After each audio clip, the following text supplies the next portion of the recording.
All right, so before we get this, I'm going to try to get these results going, but I'll just open up by saying, again, I apologized last time, and I'm going to apologize again for the screw-up, but we had you on, and it was a great show, and it was a great edit. I was done.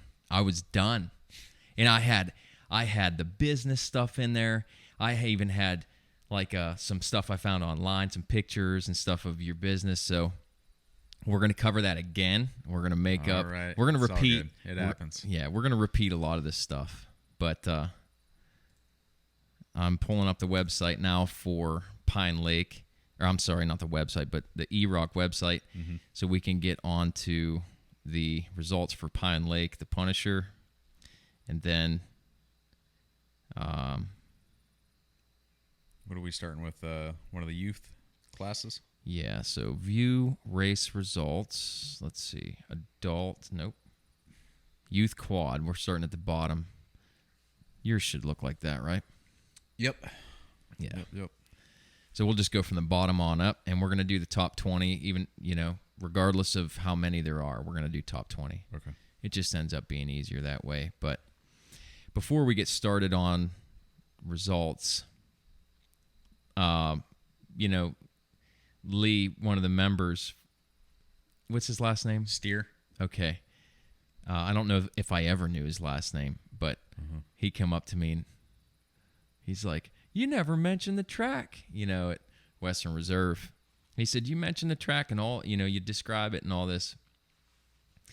And he said, "What'd you think?" And I laughed and I said, "I hated it." Well, I sucked. That day.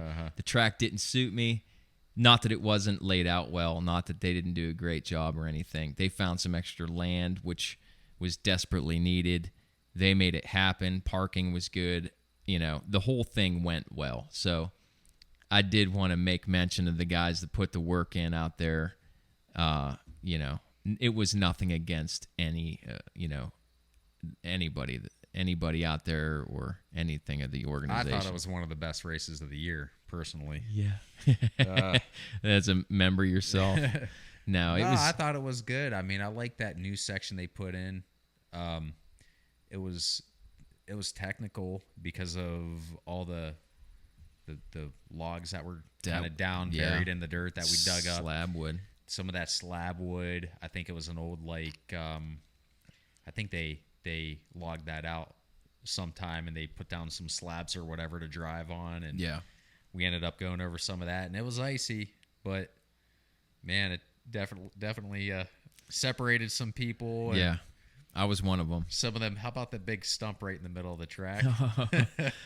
But it wasn't. I would rather have a massive stump like that than a little one. Than a little one that you can't see. There was two of them that I remember. One was on an inside right-hander. That right-hander at the beginning. And then there was another one that was, I remember, if you had some speed going into that turn, you kind of you're looking into the turn and it looks like you want to rail it, like there was some nice dirt there, but coming out of it, there was just a stump. Okay. And it was first time around, I'm like, okay.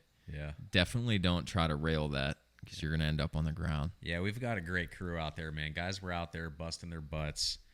If people bring their own chainsaws and four-wheelers and side-by-sides, and they're out there just working and getting it done. I mean, one guy even brought his skid steer and was, helping out with that. So especially now, we just got a great group of guys out there who've been busting butt and trying to make the place better. Yeah, well, everybody made it happen, and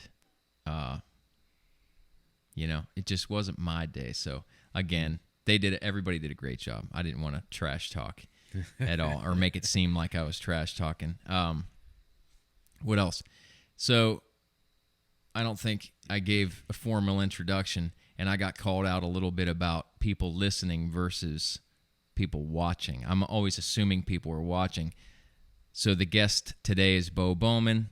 We had Bo on, and like I said earlier, we covered a full podcast, and I deleted it. So we're going to cover all the things we talked about last time, including his pro racing back in the day and family business, that he is part of or part owner. I don't know the inside business, but it's none of my business.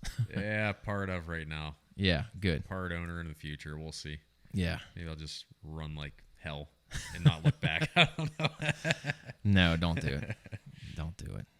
If you can be self-employed and be successful, then I say more power to you. So it has its benefits. Pros and cons to everything, I guess. Right. All right, what do we got? So we're going to go to the youth quad, and we're going to go, when we go through these, we're going to go to the overall. So straight to the overall, doing top 20? Yep, top 20 overall of everything. Cool. And again, I mentioned in the last podcast that when we, let me see if I can turn my brightness down on this because this computer screen's obnoxious. When we try to cover every single class, it takes forever. So it's just not feasible.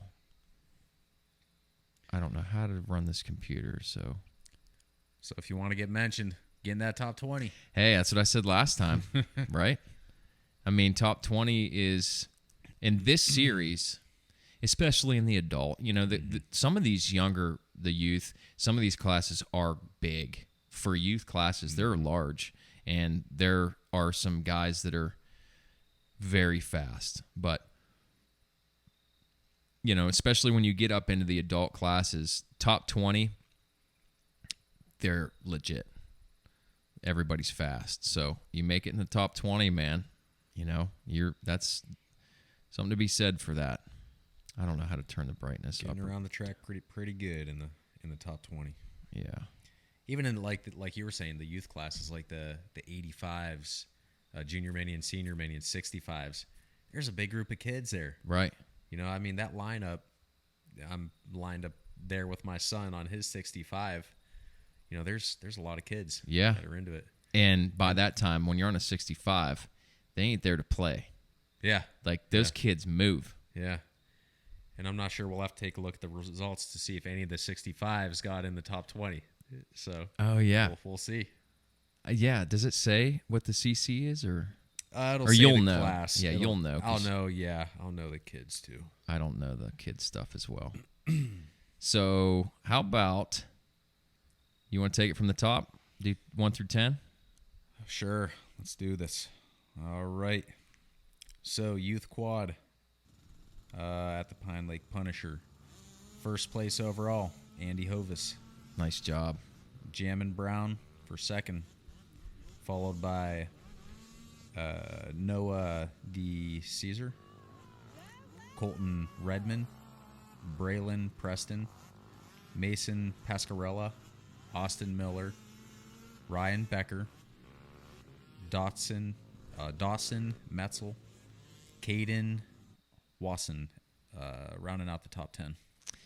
And 11th was Jaden Pinkerton, Caitlin Harshbarger in 12th, Walker Williams, Race Blaney, Clinton Wilson, Avery Hitt, Austin Harshberger in 17th. 18th was, I wonder if these names are backwards. Aiden Kashersky? Yeah, I think that one they may have It may be flip-flopped. And then Wade, my eyes need. Homerding. And Levi Miller for 20th. That's a top 20 overall. So did we have, okay, these are just quads. So yeah, there's the quad guys here. Yeah. Good job, guys. Nice job. So I'll be curious to see at the end of the year how these championships play out, because a lot, like I've been saying all season, I'm hearing the same names like up in the top, you know, but I know they're not in the same exact order every time. So there's probably some good battles happening. Definitely. Those kids, some of them, they want it. They're out there giving it their all. Yeah.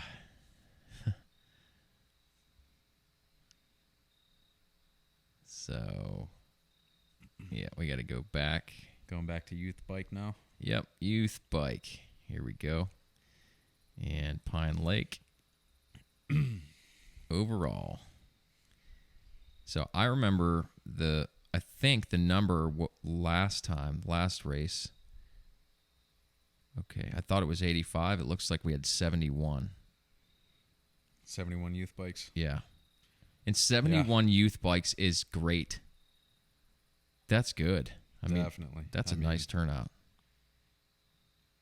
I remember, back in the day racing in some other associations, let's just say. Right.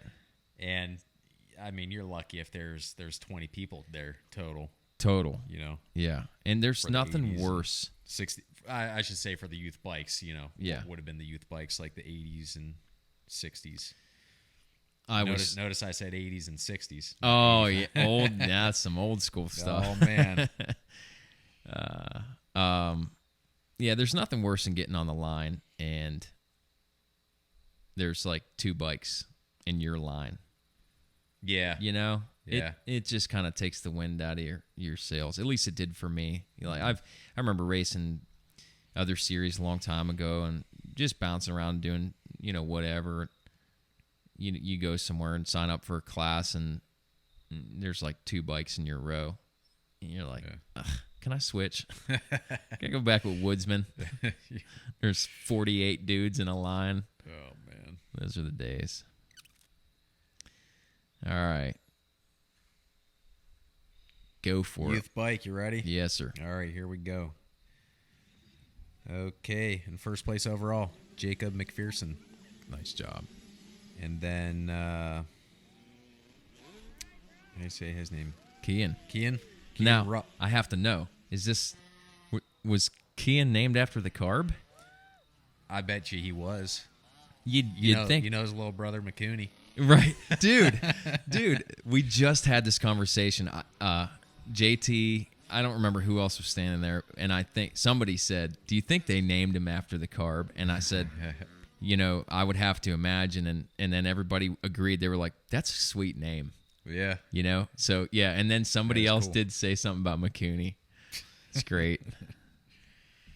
All right, and third overall, Joshua Verl II, and followed by Garrett McLaughlin and Michael Meyer. And I think Michael Meyer may have been he's in Junior Mini, so great job in Junior Mini, finishing 5th overall.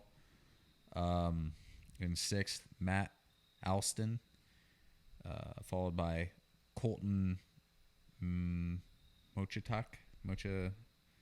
TX, something like that. Followed by Remington Lawferley and Joseph Shalott. Followed by 10th place was Tucker Kenry. In 11th, we had Mason Zuel, Tyler Walker in 12th, Landon Hanna, Carlo Clary, Brecken Benovsky. 16th place was Jocelyn Lilly. Maddox Hudnall in 17th. Hey, that's our 65 rider right there. All right. That's a great ride for him. He won I'm pretty sure he won that day. No, he got second. Wow. Wait a second here. He got first in 65. No, I thought he won that. How is that possible? Because nothing else above him says 65. You know what? I was just looking. He won that class, the 65s. Yeah, definitely.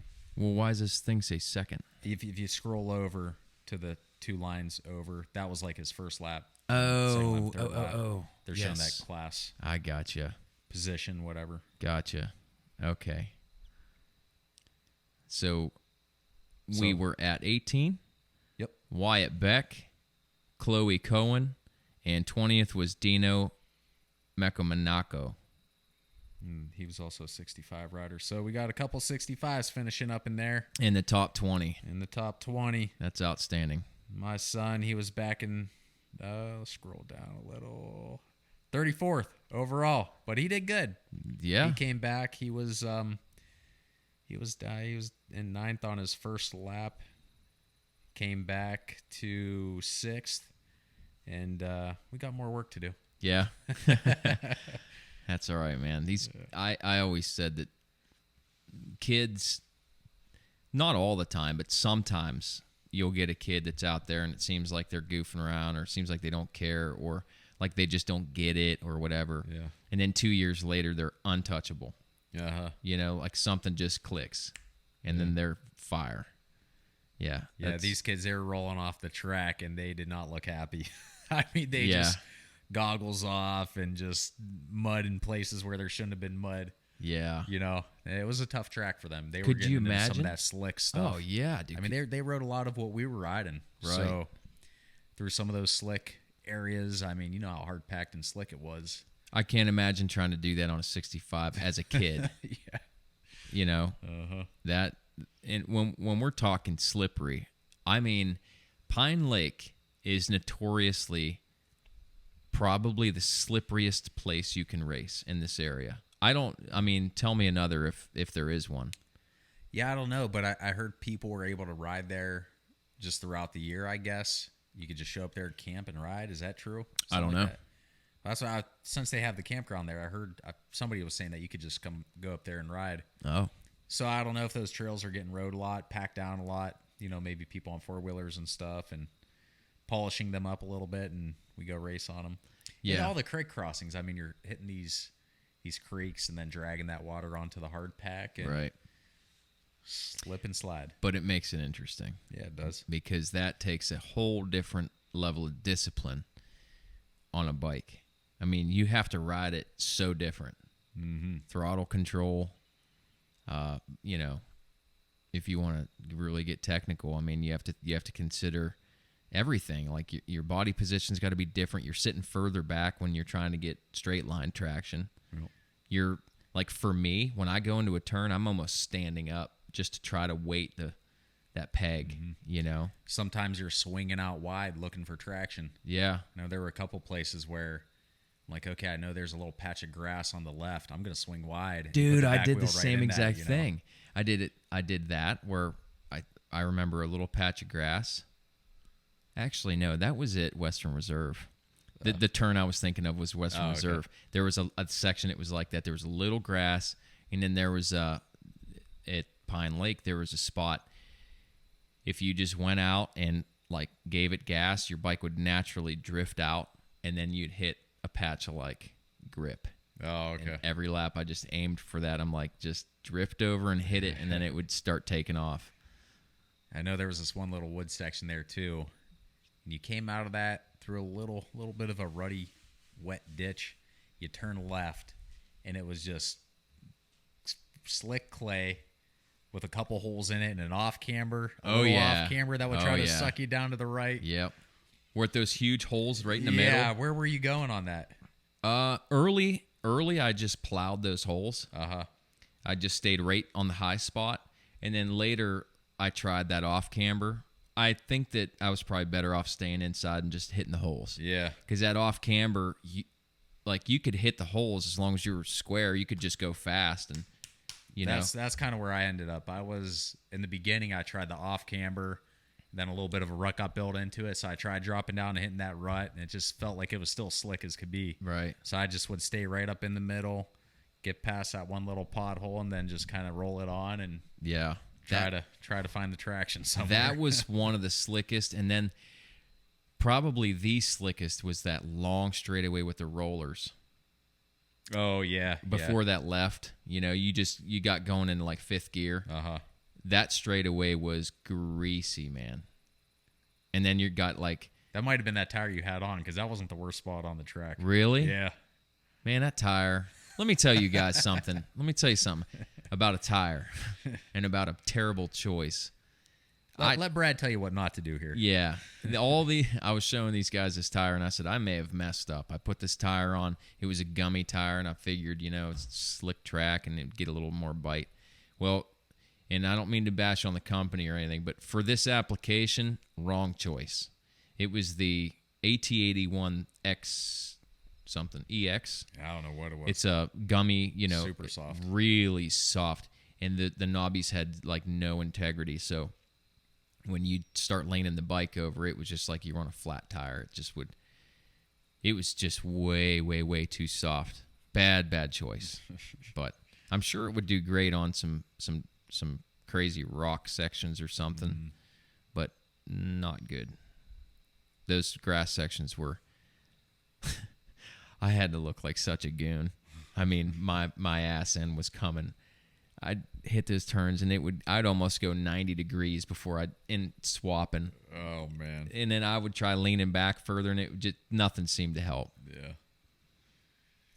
Yeah, you probably knew as soon as you came off the line on that thing. Like a couple corners in, you're like, I'm screwed. Dude, was here's it like that quick that you knew? Instantly. And here's what I said. I was talking to someone on the starting line.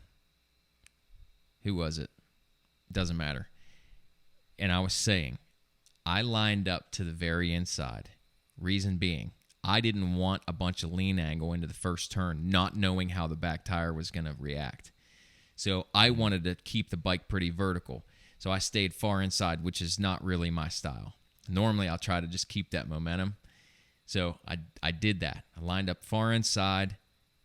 Scott Gunter and I were going into it real tight. He pinched me off, and we started coming out, and I'm glad that he did because it kept me slow. Soon as I started to turn it and I gave it gas, I went, crap. Like, I knew right then and there, like you said, dude, I knew it was a terrible choice. Yeah. And then the rest of the day, it was on my mind, like, don't lose the back end. Don't lose it. And you still managed to do better there than you did at Western Reserve, so yeah. I don't know what happened, but yeah. I just been sucking, man. That's no excuses. I just been sucking. yeah. You're doing all right. Where are we at? We're getting back to Peewee Quad. Yep.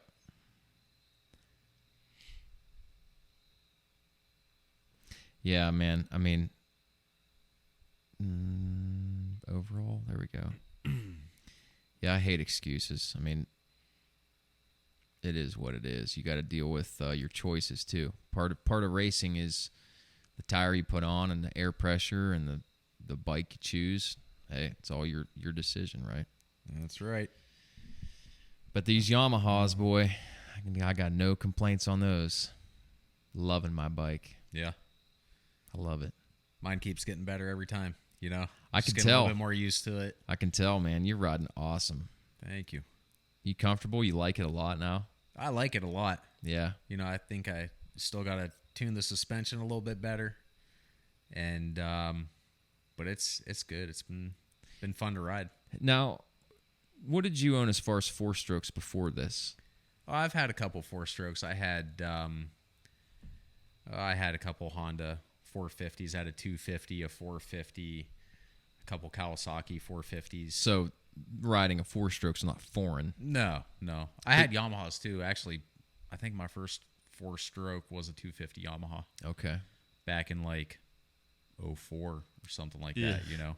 Back when they were stubborn mules. But they were still the best bike to have at the time in the 125 class, you know. If you didn't stall. Yeah. If they were running, they were great. Mm-hmm. But, you know, you're talking moto. Yeah. Right? Back then. Yeah. I'm talking. Hair scrambles. Yeah. I guess he'd probably be in trouble and pulling compression. Oh. Did they have the compression release lever on Yeah. that then? And then the hot start and all that? Yeah. Yeah. You had to set Man. the piston, row through 2 times, half click down, pull the compression release the compression release. I don't know what I'm making at that it all point, up. You might as well just take it back to the trailer because you're a lap down. It was a it was an early 2000s YZ250F. It was a good deal. I said, I'll give it a try. And again, like back then, I didn't really race. Like I just popped in and out. So I tried a local on it, a local race, and the bike felt good when it was running, and then I stalled it a couple times and could not get that thing started. And before the end of the race, it was for sale.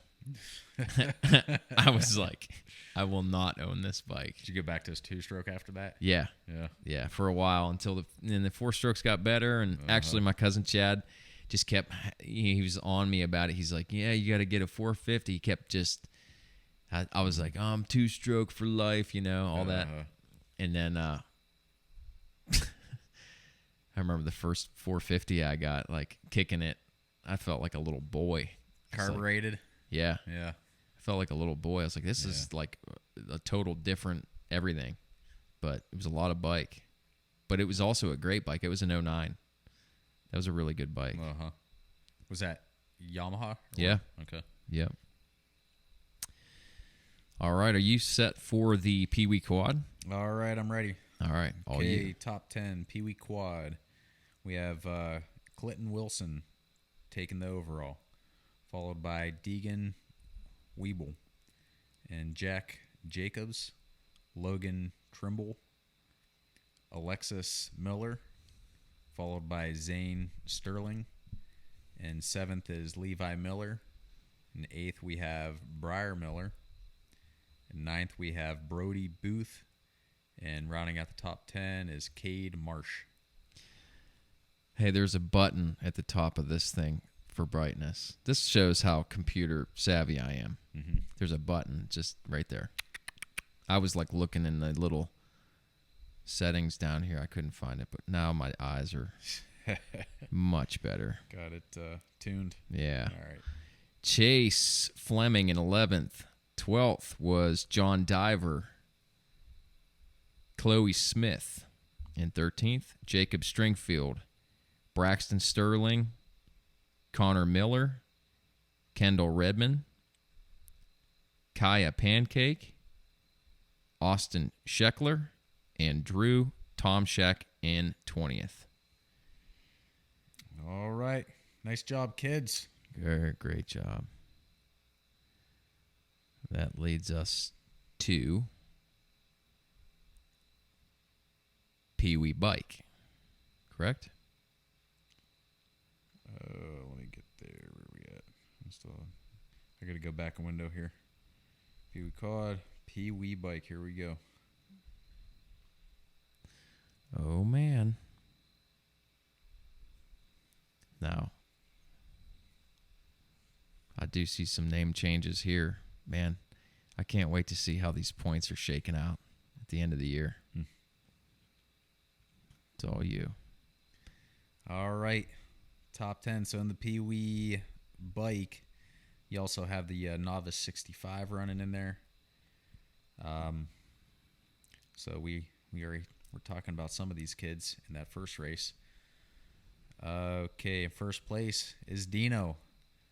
Mecca Monaco. It's a tough one. Followed by Brooks Bully. The Bully Boys racing team. Yeah. Nice job. Ryder Zoel in 3rd. Maddox Hudnall took 4th. Hunter Cross in 5th. Followed by Brody McLaughlin, Trig Grant, Remington Meyer, and David Graham. And rounding out the top 10 is Trevor Snyder. Braxton Anzalone in 11th. Cade Loudermilk, 12th. Hannah Cohen, Brantley Casto, William Nicholas. Bo Williams, 16th. Blake Scheckler, Ryder Manley, Camden White, and Josh Ernie in 20th. Bo Williams, that's Sam. You know Sam Williams? Yeah. That's his boy. Oh, cool. And he's in junior, huh? Yeah. I seen them on those electric bikes. I don't know if that's what he's riding during these things or not, but man, those things are wild. Yeah. They're like, do you ever see one of those things just turn on all the way? Yeah, I've seen my son out on a practice track with another kid on one of those 50s, and I was surprised how fast this thing was going for all the laps the kid was putting in. Yeah. I mean, yeah, seems like they wrap up. They've got them figured out, I guess. Yeah. Already. I'm not all for them. I'll say that. If I can't smell it and hear it, I don't want it. Yeah. But I'm not saying they're not cool. I'm not saying they're not neat. I'm not saying they're not fast or they don't work. I'm just saying I want to smell it and hear it. That's all. I'm a little bit of a hater. I know what you mean. Same with cars, you know? Uh-huh.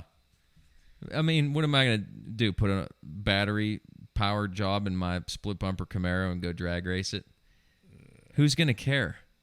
No one. You pull into the track and hear nothing, or smell nothing. Could you imagine that? All you hear is the chain and the tire noise, huh? Yeah. Imagine Supercross. Imagine going into a stadium where you just hear. Right. You know they'd have to play some crazy background music or something and have some crazy announcers to fill that void. And then they just have to pump some like VP air fresheners into the building. Yeah, definitely wouldn't be the same. And especially, I mean, with hair scrambles, how do you make those things last for 2 hours? Nah. I don't see that happening anytime soon. I don't see it ever being permanent. I think it's a temporary thing. I think that the e-bikes and all this stuff will probably stay around, but I don't think it'll ever take over, you know? Yeah. I'm sure it has its place. Like, it seems like a lot of people are using them on those, like those pedal assist bikes or whatever, with electric assist with them. I mean, those things are popping up all over the place. Yeah, I'm all about replacing pedaling with an electric motor. But when it comes to competition and racing and going as fast as you want to go or can go. Bicycles never made a noise. They never smelled good, right? So why not? But they always were a lot of work. Yeah. And now they're just like... Take away a little bit of that work. They go from $300 to $5,000. Yeah, those things, we were down at on vacation on the beach, and those things were cruising all over the place.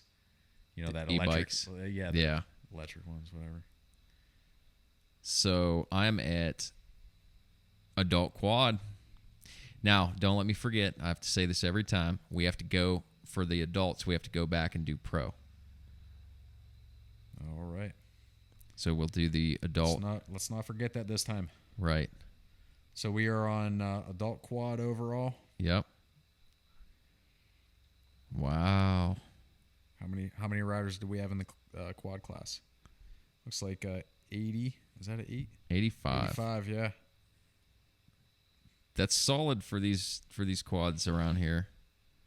Let's face it, man. That's a lot of wheels on the track. Yeah. I mean, the industry has been, for whatever reason, it's kind of died off, you know, and pretty much what do we have? Just Yamaha making quads. And so the turnouts aren't what they once were, but there's still plenty of people that are out there racing them. And even the other manufacturers, they're not all just racing Yamahas. They're riding older, you know, some diehard Honda guys won't ride a Yamaha. Yeah. They'll ride a 20-year-old quad before. Those things are expensive to get going and set up. I wonder if that's part of it is just, I mean, if you want to be competitive, you got to sink so much money into a quad to get it to that level. I'm sure that keeps a lot of people out of it. And they say, you know what, instead of going to the race this weekend, I'm going to go get myself a 24 a bush light and hit the local trails. Hey, we're going to go do some camping. You know, spectating with a beer in hand is just about as good anymore as racing for me. You know, like there's times where I can't focus during the race because I'm thinking about drinking a cold beer. I know I've said that before. And then Alice in the last race goes, I made a really bad mistake. I'm undressing in the trailer. I'm overheating. I'm like thinking, you know, I cannot wait to get ice cold. She goes, I made a really bad mistake. I looked at her. I was like, what? She goes, I didn't pack the beer. Uh-oh. Dude, my heart hurt so bad. I was like, oh, man.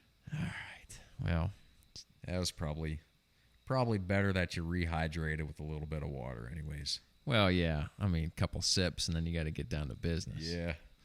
We found a beer, though, so those of you that are concerned, it worked out. We found one. Somebody nearby, I'm sure, was able to help you out. A concerned citizen. Right. Yeah. All right, so let's do the adult quads.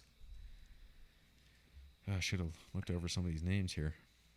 All right, first place overall, XC1A, Travis Enderell. Enderell, I think. Yep.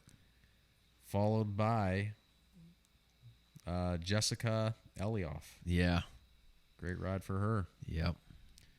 And in third place overall and in XC1A, Colton Shuda, I think so. And then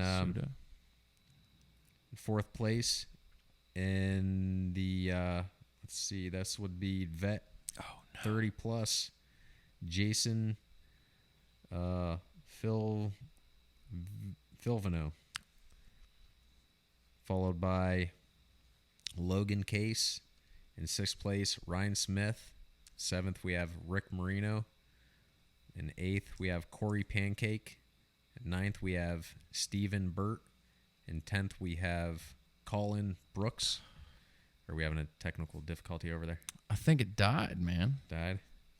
I'll just keep going through the top 20 on this one then. Yeah, you're just going to have to take her home, buddy.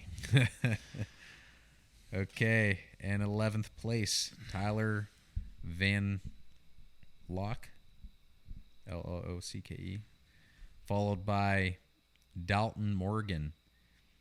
And 13th, Devin McCollum. 14th, Drew Blackley. 15th, Jim Hayworth. And 16th, Stephen Barchok. 17th, Nick Miller. And 18th, we have Tyler Falk. 19th, McKenna Bruderly. And 20th, Mitchell Krylo. So that's the top 20 in the quads at the Pine Lake Punisher. So good job, guys. Yeah. And girls. We had 2 girls in there, too. Yeah. So, I mean, girl with second place overall, Jessica. That's tough. Yeah. Up there like that. She flies, man. I know we said this before. I think it was like one of the first couple rounds she overalled. So, wow. Yeah. She's no joke. No doubt. I never got confirmation on our teammate Ken. Was he confirmed third? Because he told me he thinks he got third, and we all had to split after the race. Let me see where he's at on here. So Ken Blanksheen is the only ATV rider, the only quad rider for Team Motozilli.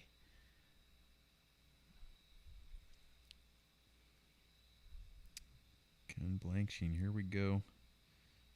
He was in 4th, 5th, 3rd.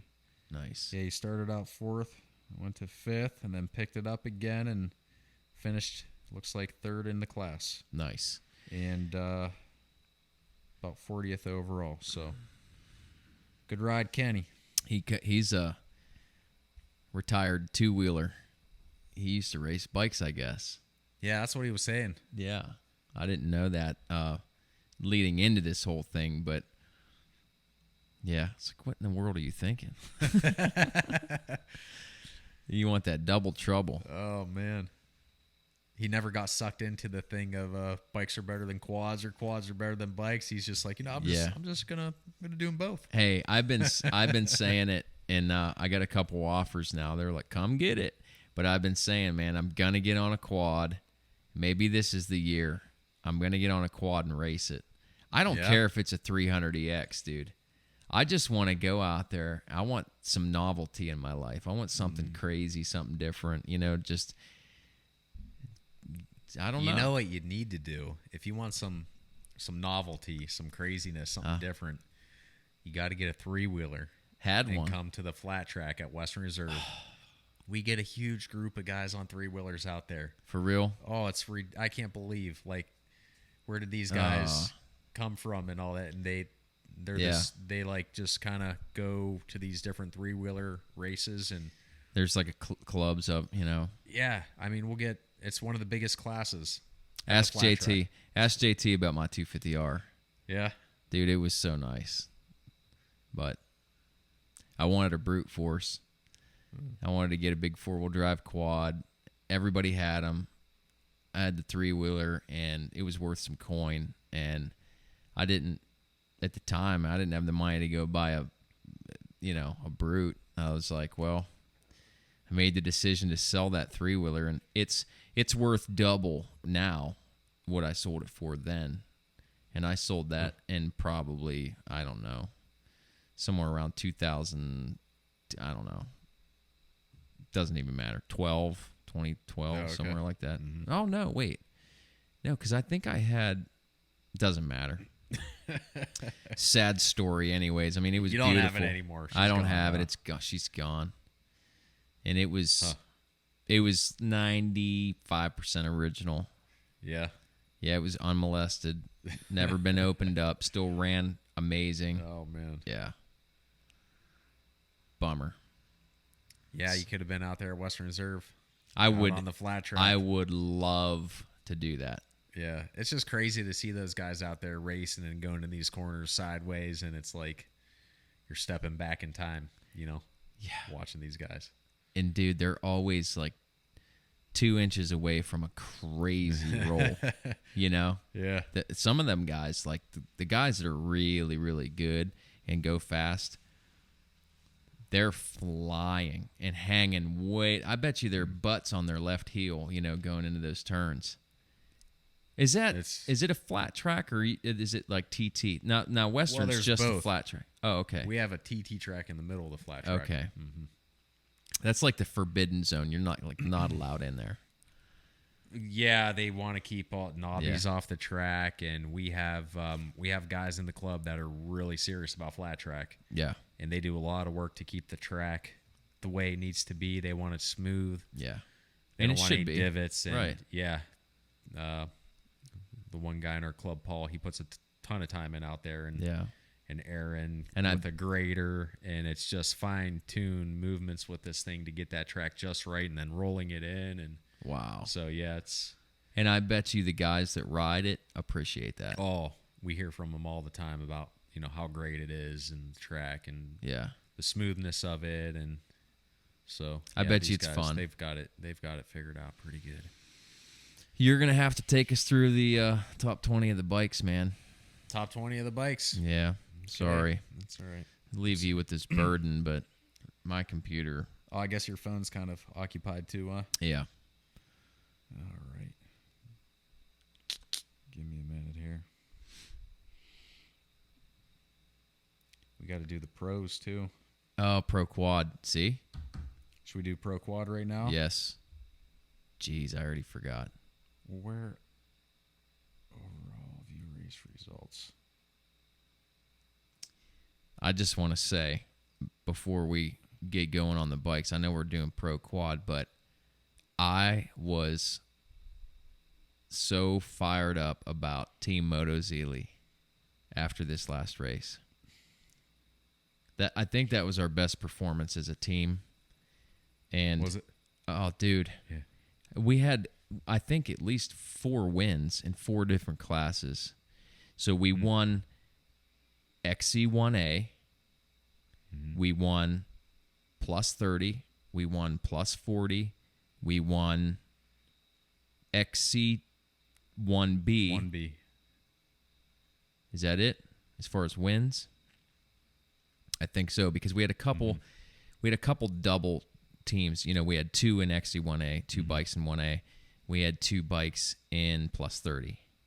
That sounds right then. So that's 6 bikes and then a quad 7 and 2 guys off. So yeah. Yeah. 4 class wins. That was a good day for Team Motozilli. Oh, dude, I was so pumped up. I mean, it helps that I won. You're never fired up when you get like second or third place, but it's like the team did great and I got second. Yeah, it's hard to go around like super pumped, but regardless, we'll get into the details when we get there, but I don't want to pull the spotlight off of quads just yet. All right. QXC Pro. Okay, in first place we had Walker Fowler, national champ, followed by Cole Richardson, Third place, Josh Merritt. And fourth, Brad Enderl. And he's the one. Wait. Oh, Travis was the overall amateur. Travis Enderell. Oh, okay. So Okay. they must be Brothers or cousins or something. All right, then in fifth place, Ronnie Roosh. Sixth place, Cody Forrester, followed by Chris McAllen, then Mick Masterangelo, followed by Alex Elioff, and in 10th place, Aaron Good. So you know those guys are on it. Yeah. So we had quite a few. I wonder how they liked that track compared to how we liked it, you know? Well, I mean, and I'm not dogging on them, but let's just be honest. There's a lot less balance involved. You know, balance was 100% the factor for bikes. You could throw that out the window on quads. There wasn't crazy off cambers as far as, you know what I mean, like quads go. There wasn't anything like that. So I would say for them, I don't know what the woods ended up looking like, if they flattened it out or if it got deeper ruts, but Right. probably just a ton of slipping and sliding. And It probably just depended on the rider, too. If they leaned towards kind of like in motocross and things like that, they probably loved it there. I bet that TT track was a ton of fun on the four-wheelers. yeah, You know? yeah. And the motocross track out back in the woods, it was probably kind of fun for those guys, but still tight. That was probably hard to pass, Yeah. you know, a quad around that little motocross. I wonder. And the field sections had to be great on the quads, too. Oh, yeah. You know? I bet that was kind of a fun track. It was for a probably quad. fun, yeah. I wonder how those pros, and even pro bikes, I wonder how they hit those whoops. Because I blitzed like 4 of them, and then I just got sucked down in, and I didn't get sucked down in. I let off the damn gas because I got scared. Yeah. That's what happened. You know what I mean? Like, to me, I have very little experience doing whoops, but in my head, I thought if it came down to it, I will hold it wide open over these things. Like if it was last lap, side by side, I would do it. Yeah. And I was testing the waters, like rolling into them with more speed, like go, and it was going great. But then it seemed like they got like weird spacing and weird heights to them. They were getting deeper, and the tops of the whoops were short. Yeah. So you didn't have a lot of surface to land your wheels. Right. So I mean, but they weren't very big, you know. I mean, at the end they got pretty decent sized, but just being that they were kind of peaked meant that you had to be a little bit more on. I think with and that's, to stay on top of them. I think a little more speed maybe. If you had to compare setups, I think that's probably quite a bit harder to do on a woods bike, on a woods setup bike that absorbs. It's meant to absorb a lot. Yeah. Where, well, don't take that the wrong way. You know what I mean? It's just way more compliant and plush. So it's going to like blow through the stroke, where you stay up on a moto or supercross bike, it stays up, you know, and it doesn't start getting sucked down in using all the travel. Yeah. But not only that, but I mean, just going from a long 2-hour race, I mean, even 3 laps in, you're starting to feel fatigued. You're not feeling like a motocrosser who's fresh on his 3rd lap of a motocross, right? Who's ready to, hit those pretty hard, and you have the energy to really hit them hard. And they're doing 30 minutes, on a moto, like or a local motocross track where you're doing 15 minutes, right? Dude, sign me up for that. 15 minutes. Yeah. Jeez, I wouldn't even get going fast in 15 minutes. Like we talked earlier, I'd be a clown. First 15 minutes, I can't do anything right. Yeah. I don't know how those guys go out there and go fast, like right out of the gate. Just conditioned for it, I guess, Well, we'll cover what you were telling me about something very similar when you were talking about Loretta's last time, about the gaps and no practice and going Right. out and trying to go hard. But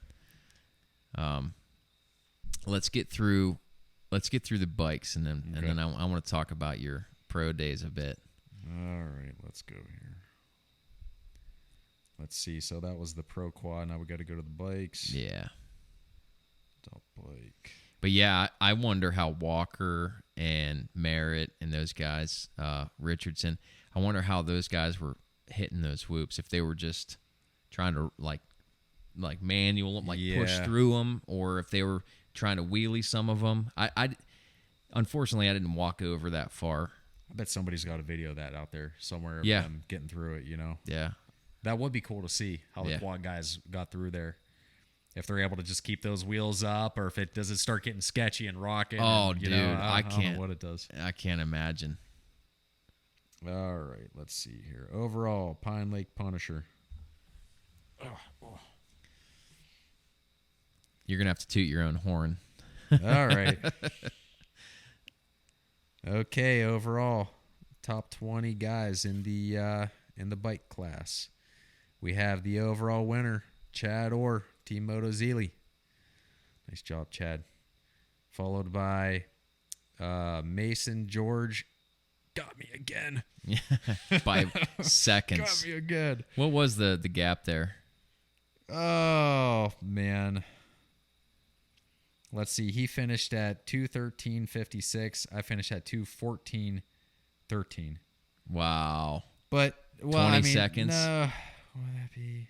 Well, 15 to 20 seconds. Yeah, it was really, really close. Oh, man. So, because of that adjusted time. Yeah. He Hey. got me again. That's all right. Yeah. He earned it. Yeah. He's a good rider. Man, we had fun. Let's see here. In third place, that was me, Jeff Bowman. Fourth place, another Motozilli guy, Jake Logan. In fifth place, we have Brad Vincent. In sixth, Anthony Burbick. Followed by Brennan Radarwitz. Yep. In eighth, Chris Sturman. Then Nathan Miser and Dustin Vincent. That's the top 10. 11th, we have Ryan Alston and Matt Modick. And 13th, Yeah. Brad Orr. Yeah. Good job, man. I'm not proud. Not proud of that 14th, ride. we had Chad Tallman. That was fun. Chad and I went. Did you guys get to ride together a little bit out there? Yeah, we did. Yeah, it was frustrating because he doesn't even look like he tries. He's smooth. Yeah, he is. And 15th, we had Josh Farrell. 16th, Jeff Johnson. 17th, Mark McGrath. Followed by Gary Stouffer and Brock Belsel. And then 20th, we have Thomas Mann. So that's the bike top 20. Yeah. Before we get into pros, we can set yourself up so we don't forget. But as I was saying earlier, I was jealous of you, Chad, and Jake. You guys up there just rolling red, white, and blue. Motozilli strong, dude. I saw those classes take off, and I was like, yeah. And then, you guys killed it. Yeah, I like I said, I wasn't proud of my ride, but you guys did awesome, man. I'm so pumped up. It was a good day for us. Yeah. And it's fun when you get to go out there and ride with your teammates. It's like, That had to be. We did that one race for a while, and I loved it. Yeah. I loved it. Like, that there ain't going to be any dirty, nasty cheating or nothing like that. You're just like, if anything, me personally, like when you and I rode together, I was like, he's going to help me because, your line choices or how you hit something a certain way, and we swapped back and forth. That was fun, man. That was muddy, slippery. Oh, yeah. That was a great time. That was at Sheckler's. Yeah, the mudder. Yeah. Was that our only mutter this year? We had Yeah. No, I mean, I think that was the only mutter. Yeah, Pine Lake had some little sections of mud, but it was not a mutter. Right. And I actually don't even consider Sheckler's to be much of a mutter. It was more just like a rainy race. It had mud and it was slippery, but it wasn't like that nasty ruts this deep, right, heavy mud. It wasn't like that. Yeah, it didn't seem like there were hardly any places where you could really just get buried, at Sheckler's. Yeah. That track was a blast. That was fun. Yeah, I wish we could have rode that, on a better day. Yeah.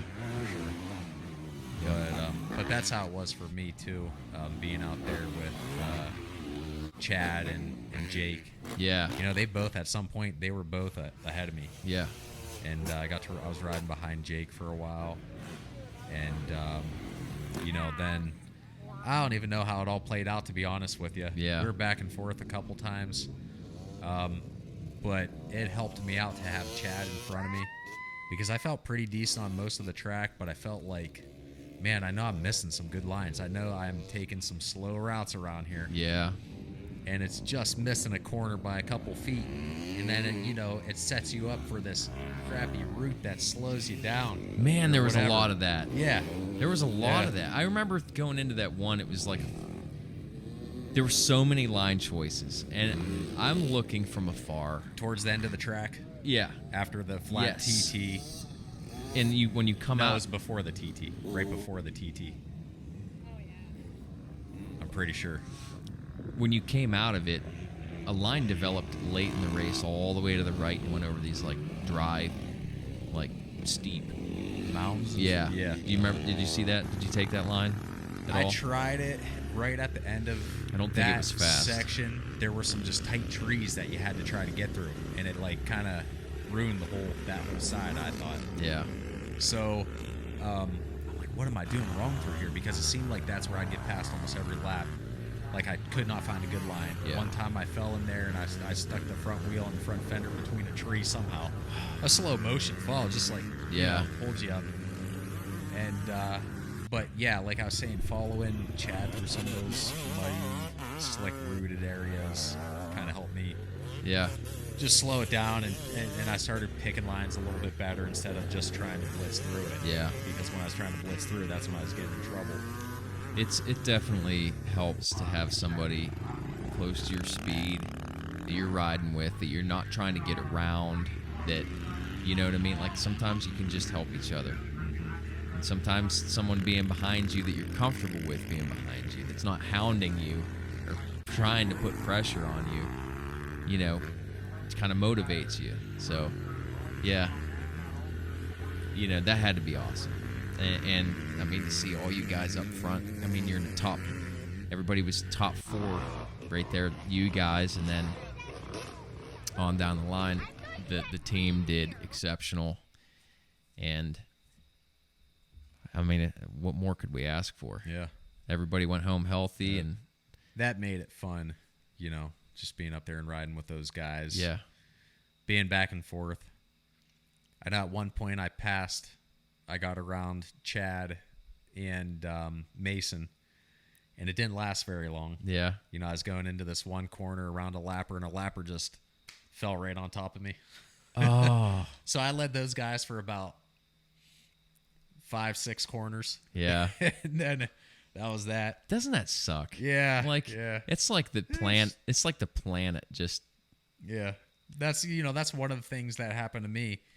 20 other things happened to those guys. I mean, they're dealing with all the same stuff too. Yeah. I think Mason got hung up on a hill at some point. We got around him because, got stuck behind a lapper that got hung up. And that happened to me the first lap. Not a lapper, but guys that I somebody else you were catching. In the classes ahead, that little hill climb, the little option. I don't know who it was, but hill climb before the finish line. Yeah, you go up. Yeah, you go up and you make that right. Yep. Yeah. So I was frantic because, my stiff competition, McGrath, he was right behind me. And, I mean, not to discount the rest of the class. Those guys are great too. But I knew Mark was right there. And and I was trying to just get out and get some clean air and start putting in some laps. So I wanted to get through this traffic, and I was trying to be patient, but then I was like, it's first lap, don't freak out. But then I'm thinking, well, I can be going a lot quicker. Anyways, these dudes messed up on the hill, and I was right up behind them. So I had to go backwards down the hill, and I lost some positions there. Had to make up all that ground again. Yeah. And I remember popping, Mark got out in front. I remember popping out, seeing where everybody was, out in the open sections. That's what's nice about those field sections. You could take a peek out and like see if somebody looks familiar to you. Yeah. It's like kind of motivates you. They're not too far out. They're still within sight. Yeah. I can, if I put in a good lap, reel them back in. That's something that I always try to keep in mind. I guess if you're a younger racer, this might work for you. If you're wondering what might help you get the edge or something. And this is something that I've tried to tell everybody that's coming up through racing. Woods racing is a lot of blind racing. Like, you're following arrows, you can't see very far ahead. And sometimes it's discouraging when your competition gets out of sight. Like we said, you could check them in a field or something. You could say, oh, they're right there. Well, some races you can't do that ever. They're it's single track. It's through some thick woods. But if you always tell yourself, they are not far ahead. If you guys are comparable speeds, they're never going to be killing you. They're not far ahead. Like, I've been in those races where I was just like, don't give up. They're gone. You know what I mean? They're gone, but they're not. And there's been times where I was a little down on myself, like, maybe they're checked out, and the next thing you know, I catch a peek of their fender, and I'm like, they were there the whole time. And then next thing you know, you're battling. There's a lot of mental stuff that goes into racing, at least for me. Oh, definitely. I mean, I agree. Yep, you just got to keep going and don't give up. Yeah. That's what I'm trying to get through to my son too. On the 65, it's easy, really, like you said, for a kid to just kind of say, "Oh man, this is it. I'm done. I'm so far back." Yeah. But even if I don't see anybody that close in front of them, I'm still telling them they're right up there. Oh, go yeah. get him. Go get him. He's right there. We've all done that to someone we're helping. Yeah. Yeah. So whatever it takes to get them back in that frame of mind of get the most out of this race that you can. You're in the race right now. Yeah. Try and that's how you're going to make some progress. You're not going to make progress by giving up and saying this, didn't work out or whatever. Something that I lost a lot of. I lost a lot of the I don't know if you want to call it intestinal fortitude or whatever. That was a big word that we used in the military, but we used to do things that would specifically it would mess with your head, but it would build that mental strength, and it would build that drive and that grit that you needed to push through something. And one thing I tell people, one thing we used to do is we'd be on a long run, and our run always ended up at the barracks. We'd do however many miles, and we'd come back and we'd end at the barracks, stretch out, and then we'd go get cleaned up and go to chow. Well, everybody looked forward to chow. Everybody looked forward to all this, and it was kind of routine. But then there was the day where you went on an extra long run, and instead of like the normal 2 miles, it was 3 or 4 or maybe 5, and then you're coming back to the barracks, and you get to your road that the barracks is on, and they just pass the road. And you don't know how many more miles you're doing. When you start to realize something when that happens, when you're on the block, when you're on that last leg, you're starting to wind down. You're starting to give up. You're starting to like, like, we're going to be done. And then it keeps going. Then you have to tap into something that you've never had to tap into. Like, wait a minute. Like, we're supposed to be done. I was like about to start walking. And then it's like, no, we're going 3 more miles, in the sand or whatever. Huh. So there's exercises like that. I mean, when you're lifting in the gym, people, they go till muscle failure. They go till they can't go anymore. I mean, this racing's 2 hours long. Sometimes, like this last race was 86, 87 degrees. You're all in your gear and your helmet and stuff. It tests you. And I think that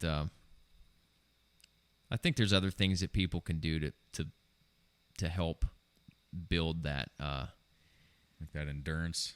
You build in the endurance, but also the mental toughness that it takes to, when you do start shutting down. Like this last race, I'm going, there's probably 3 laps left. I should never say that, but I did. That's why I said I lost some of that. Yeah. And I'm like, why am I even? I know. I was looking for that 2-lap board. And when it came out, I was like, dang, why wasn't that the one? The white flag. Yeah. But yeah, man, that was something about the track and the heat. That one wore me out quite a bit. I mean, yeah, you guys did great. I was looking at, the total times and everything, and I'm like, you guys put more effort into it than I did.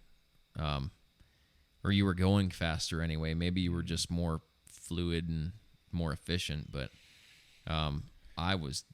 That and having those guys up there, you're running, you're racing each other, you're keeping each other in sight. Yeah. And I mean, it's motivating.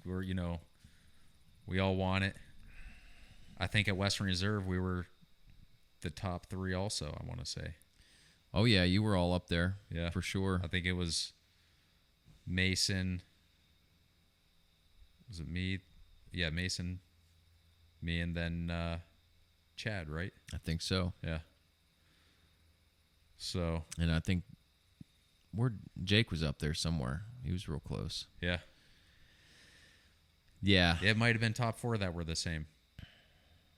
We'd have to go back to the results, but you might be right. I think Jake was up there. And I'll tell you what, man, that is exciting because a lot of times you get in any series or any style racing, there's usually a couple dudes that are gone. Or your top 5 don't really switch places too much. But seeing everybody swapping like that, that's racing. That's what people want to see. Yeah. They want to see leader changes and competition. They want to see racing. That's so exciting. Makes it fun. How many pro bikes did we have?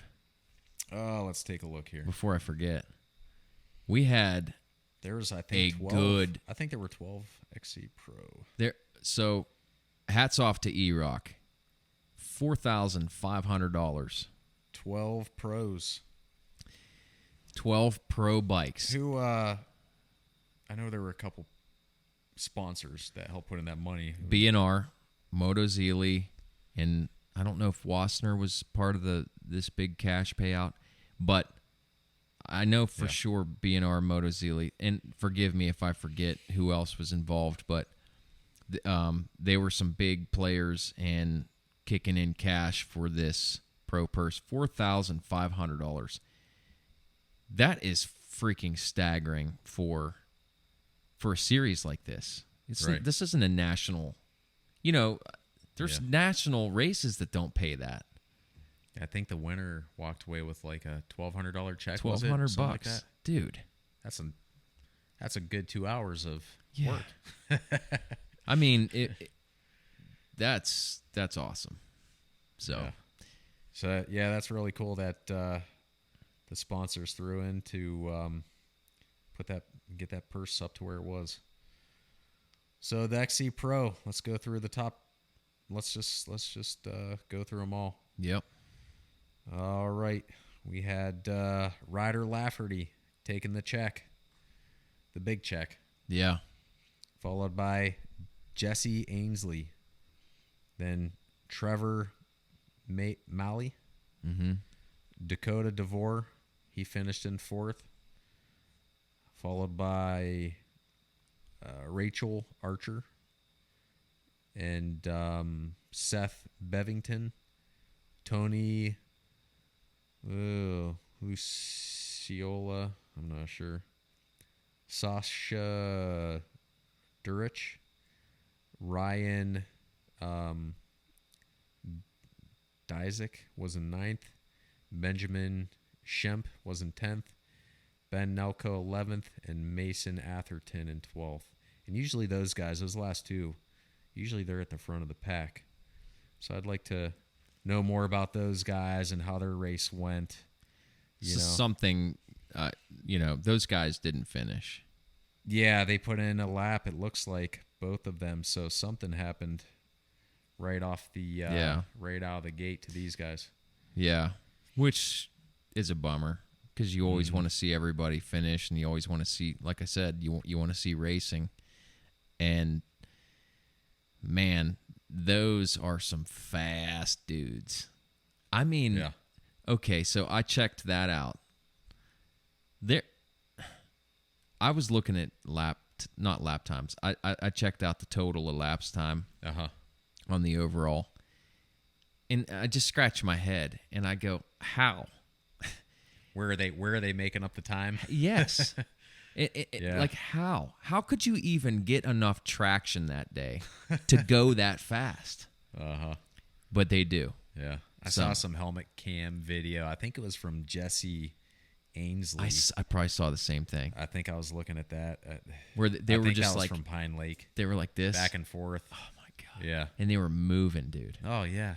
I mean, it's like, how did you keep up that pace going through those trees? And it was, what it felt like underneath you. Right. How? Yeah. I don't know. Oh my God. They were comfortable apparently going that pace. So there were some fast guys, even Dakota DeVore. I mean, he's usually a top finishing rider, and he was back in 4th. So there were some good riders there. Yep. Ryder Lafferty. So he must be son of what, ex Hare Scramble champion? Yeah. Mike, was it Mike? Yeah. Lafferty? Yep. Yeah. I do believe so. I mean, there was some chatter around the track, but I mean, obviously he's a relative. I'm pretty sure it's his son. Okay. I'm not certain. But yeah. Wonder where they're from. They have that on here? Probably. Yeah. But yeah, good job, guys. Some guys took home some decent pay for that race. Yeah.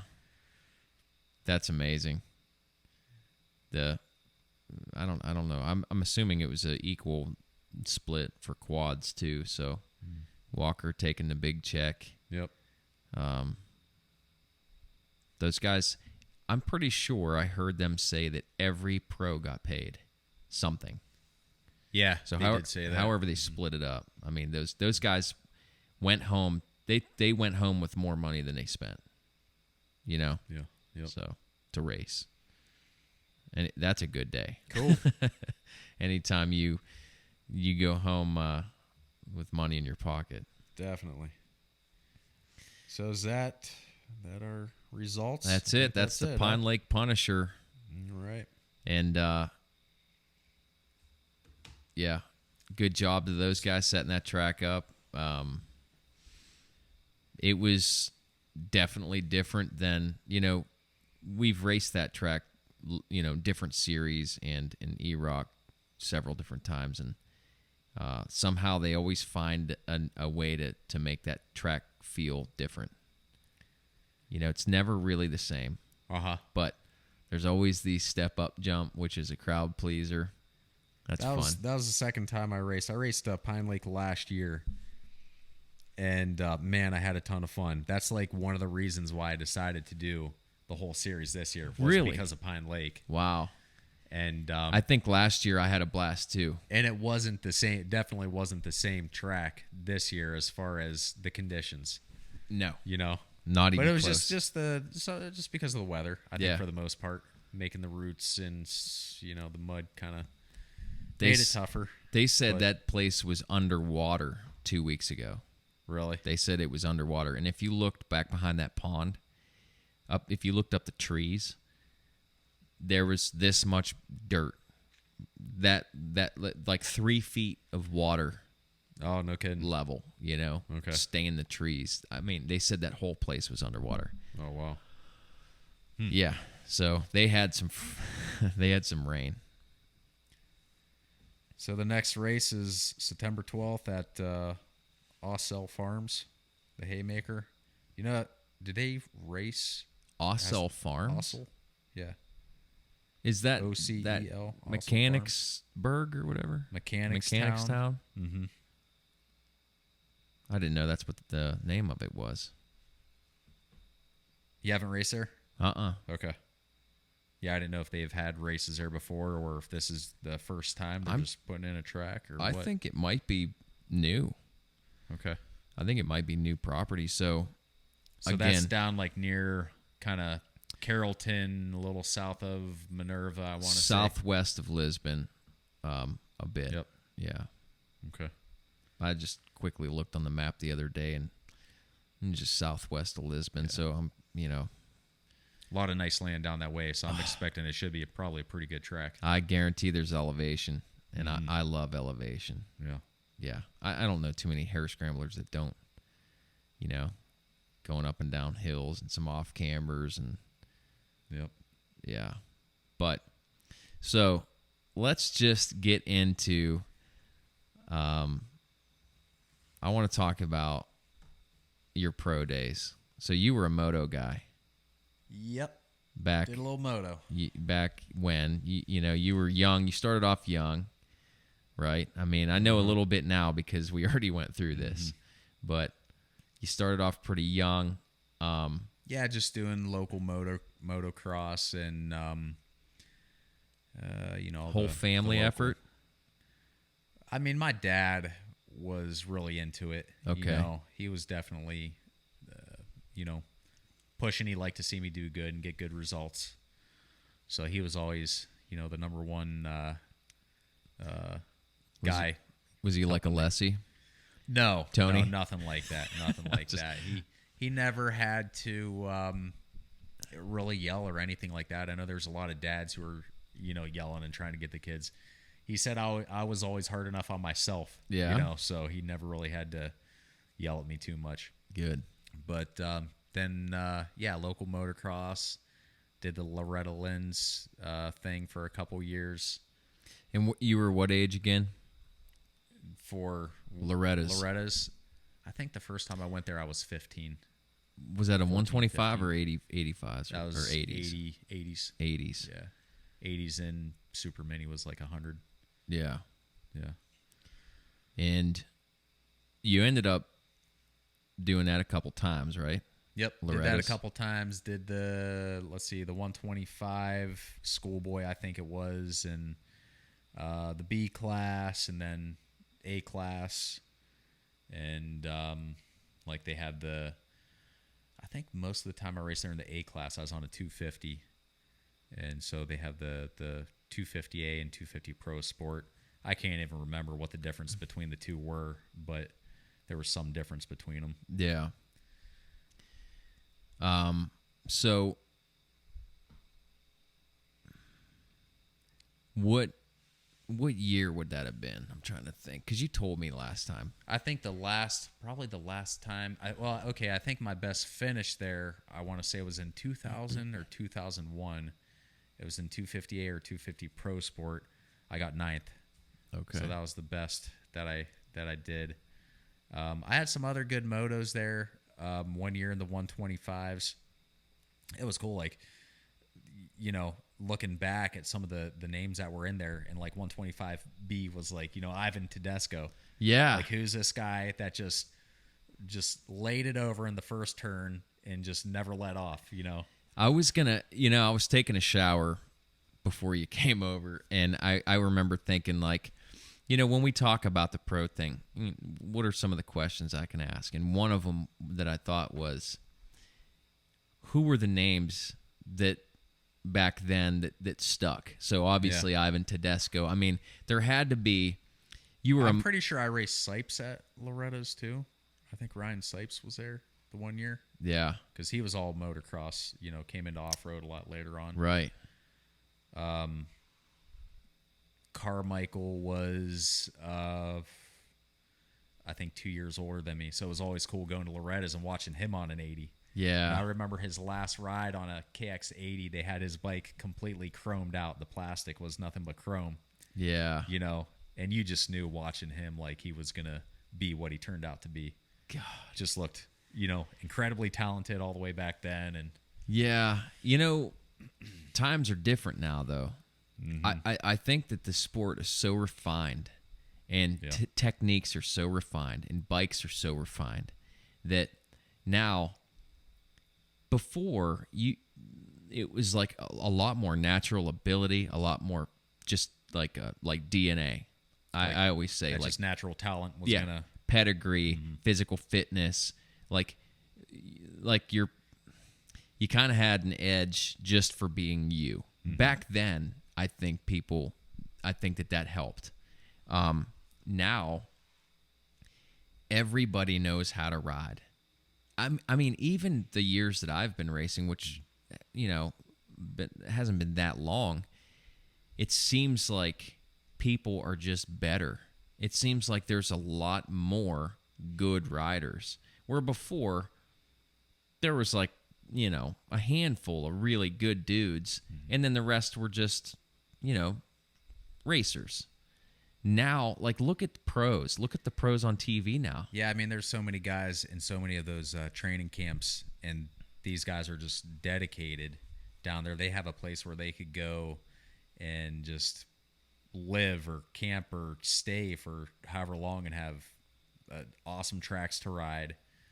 Other riders that are at their level pushing them, workout trainers, programs, I mean, dietitians and the diet. The difference could literally be like one dude ate a lollipop this week and his sugar was off a little bit. Those guys are insane about that stuff, about diet and exercise. Like, we always have the argument. I always like getting into it with dudes that talk about football or other sports, and I just will always back up dirt bikers and just say, like, I played those sports when I was younger. Mm-hmm. You get winded for a minute, then you take a break, and then you get winded for a minute and you take a break. Yeah. There's nothing like racing a dirt bike. Every muscle fiber in your whole body's firing. Your brain's 100% maxed out. I mean, that's what I hear. I've always raced dirt bikes. I never played any other sports except Peewee football. Yeah. For a year. Yeah. Oh man, I'm learning a little bit about soccer now because my son's into soccer. A lot of cardio. Cardio, and actually coaching my son's Peewee soccer team. My younger son, that's 4. So we got a game tomorrow. Wow. So okay, so you're pro. So you did a couple pro races. You said you were at High Point a couple times or once? Nah, High Point sucked for me. I sucked at High Point. I don't know why. Oh, yeah? Like, it felt like I was going backwards on that track the whole time I was out there. Wow. But Steel City was my track. Oh, yeah? It was, I don't know why. Maybe just because we went there more often. I was a little more comfortable on it. It was a little bit more jumpy with the tabletops. And just some of the uphill jumps and sections that they had where High Point was a little bit more natural, but for some reason, just always had better luck at Steel City. So, and that was the first track that I qualified at. So, that was in 2002. 02, and you were on what bike? I was on a CR250. Two smoker. Yeah. So your field, you had maybe a couple 4-strokes. Yeah, maybe. Yeah, they were definitely out there then. That would have been the first year, right? 2002. Like that they actually hit the track. I want to say there was like a KTM out there, like some big 400 or 450 KTM, I think, because Oh. I think in the one qualifier I was up against this guy. And when did Doug Henry start riding that 400? You're asking a lot. That was in late 90s, wasn't it? Dude. Yeah, okay. I don't know. But I think Yamahas were out there, but there were still a lot of two-strokes at the time. Yeah. I mean, primarily, it was two strokes, 100%. Yeah. I mean, I think Honda's 450 was more like 03 when it came out or something, maybe. So yeah, still a lot of two strokes. And I know because that was that year that Carmichael had his undefeated season. Maybe he had a couple of those, but he was still on a 252 stroke in that class too. yeah, Suzuki, or was it Cal back then? He was on a Honda. Oh, Honda. Mm-hmm.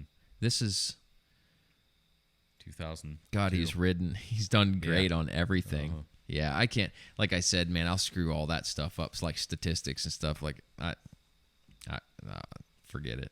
So, anyways, I mean, at the time I was going to college. You know, I was in school, and it was just one of those deals where it's like, man, I've made it this far. I wonder if I can make it into a national. You know, and some of my friends and riding buddies and certain guys.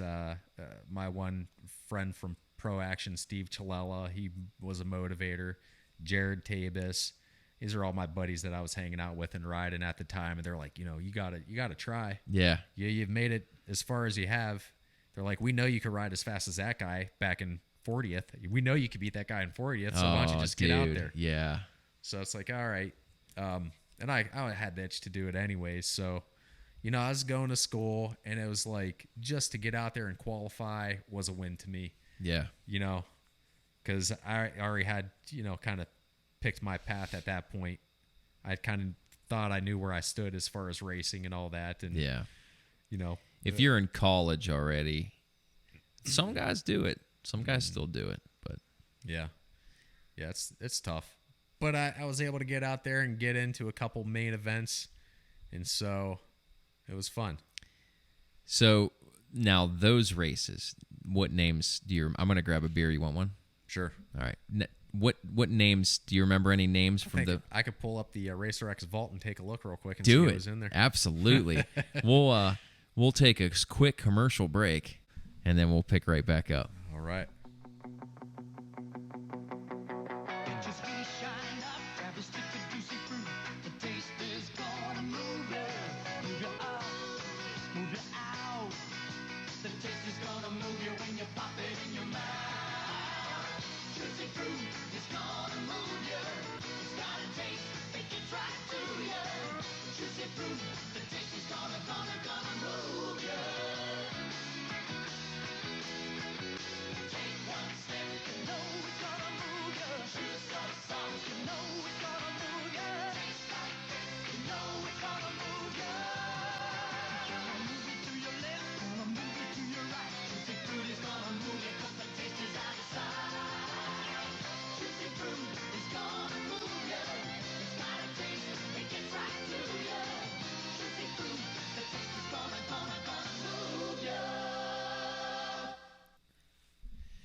And we're back. We're back. So we took a short break. You were going to look up some motocross vault.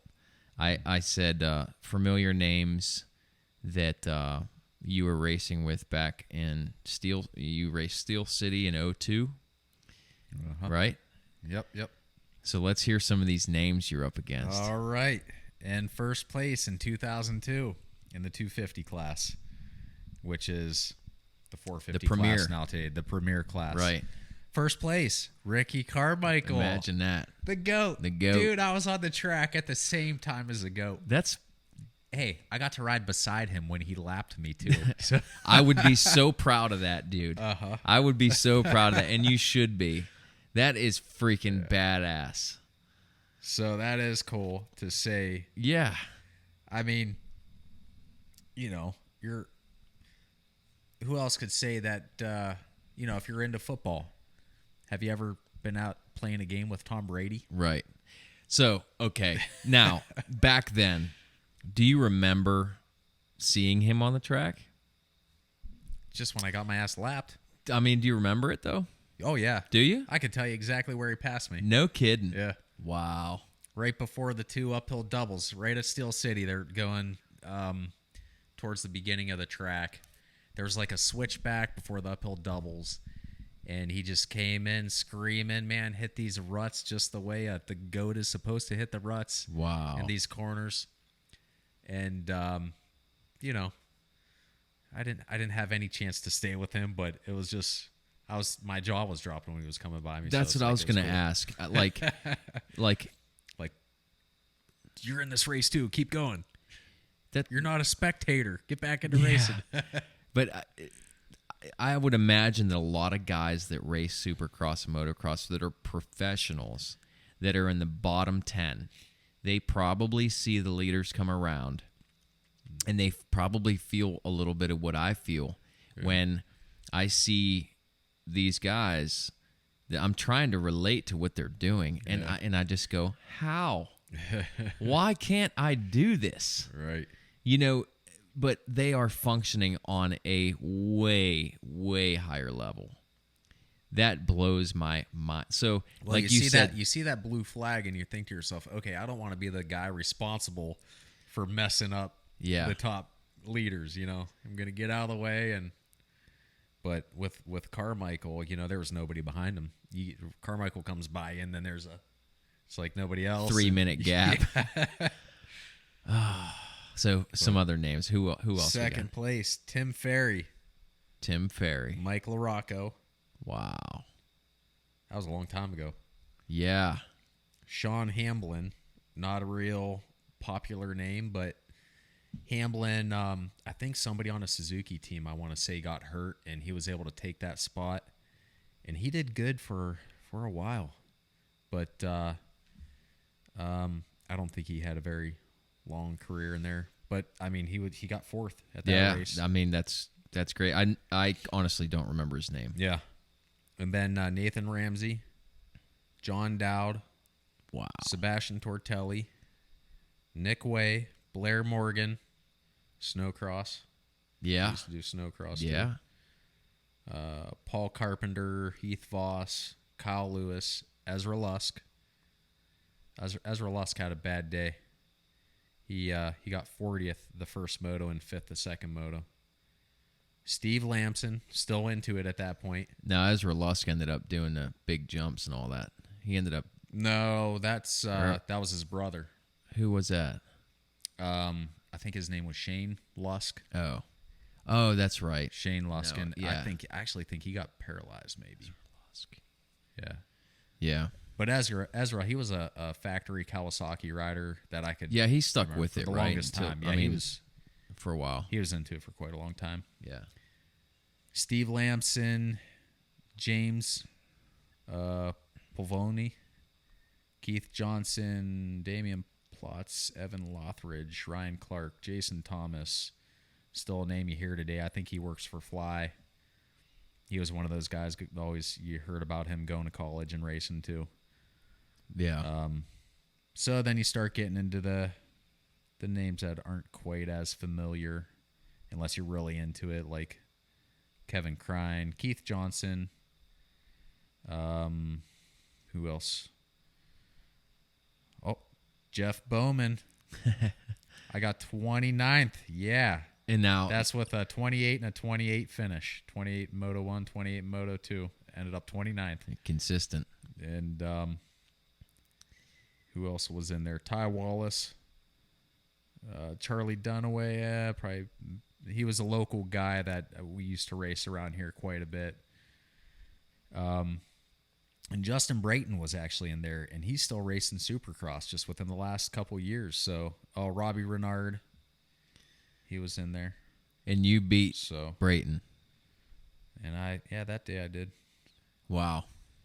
So that's, for everybody that listens to this, I would imagine they're into dirt bikes.